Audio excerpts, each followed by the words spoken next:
దర్శి నియోజకవర్గంలో ఇద్దరు డాక్టర్ల మధ్య ఆసక్తి పోరు నెలకొని ఉంది. గతంలో వైసీపీ అభ్యర్థిగా కూడా డాక్టర్ బూచేపల్లి శివప్రసాద్ రెడ్డిని వైసీపీ అధిష్టానం ప్రకటించడం జరిగింది. అదేవిధంగా నేడు విడుదల చేసినటువంటి తుది జాబితాలో గొట్టిపాటి ఫ్యామిలీ నుంచి కూడా డాక్టర్ గొట్టిపాటి లక్ష్మికి అక్కడ సీటు కేటాయించడం జరిగింది. మరి గొట్టిపాటి ఫ్యామిలీ అంటే గొట్టిపాటి నర్సయ్య కూతురు, అంటే గొట్టిపాటి ఫ్యామిలీకి ఆడపడుచుగా కూడా చెప్పుకుంటూ ఉంటారు. మేబీ అందరూ కూడా ఇంటి పేరు ఎందుకు మార్చలేదని కూడా ఒక సందేహం అయితే ఉంటుంది.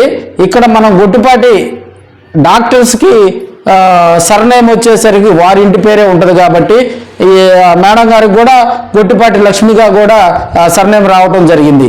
అదేవిధంగా ఈమె కంటి డాక్టర్గా కూడా విజయవాడ పరిసర ప్రాంతాల్లో కూడా వైద్య సేవలు అందిస్తూ ఉంటారు. అదేవిధంగా డాక్టర్ బూచేపల్లి శివప్రసాద్ రెడ్డి కూడా డాక్టర్ కోర్సు చేసినటువంటి సందర్భాలు అందరికీ తెలిసిన విషయమే. అయితే మేబీ కొంతమందికి తెలియకపోవచ్చు. బూచేపల్లి సుబ్బారెడ్డికి ఇద్దరు కుమారులు, ఒక కుమారుడు కమలాకర్ మృతి చెందడం జరిగింది. ఆయన సినీ పరిశ్రమలోకి వెళ్ళటం జరిగింది. బూచేపల్లి శివప్రసాద్ రెడ్డి జనరల్ ఫిజిషియన్లో కూడా కొంతకాలం వైద్య సేవలు అయితే అందించడం జరిగింది.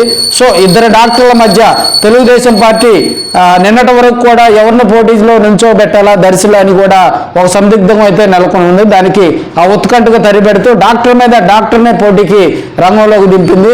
మరి వీరిరువురు కూడా దర్శి నియోజకవర్గంతో పాటు చుట్టుపక్కల గ్రామాల ప్రజలను కూడా ఎంతవరకు మమేకం చేసుకుంటారు, ప్రజల్లోకి ఎంతవరకు వెళ్తారు, ఎవరిని విజయం వరిస్తుందనేది కూడా మనం మరి కొన్ని రోజులు వేచి చూడాల్సిందే. ఇదండి ప్రస్తుతం దర్శి నియోజకవర్గంలో ఇద్దరు డాక్టర్లు, మరి వారు వైద్య సేవలో ఉన్నటువంటి వారు. అయితే గొట్టిపాటికి మొదటిసారిగా గొట్టిపాటి లక్ష్మి ఇక్కడ పోటీ చేస్తుంది. బూచేపల్లి శివప్రసాద్ రెడ్డి గతంలో ఇక్కడ ఎమ్మెల్యేగా పోటీ చేయడం జరిగింది, గెలవటం జరిగింది. మరోసారి ఎమ్మెల్యేగా పోటీ చేసుకుని ఓడిపోవడం జరిగింది. ఆయన తన వృత్తిని వదిలేసి పొలిటీషియన్గా కూడా కెరీర్ ప్రారంభించిన నేపథ్యంలో ఆయన కూడా డాక్టర్ శివప్రసాద్ రెడ్డిగానే పిలుస్తూ ఉంటారు.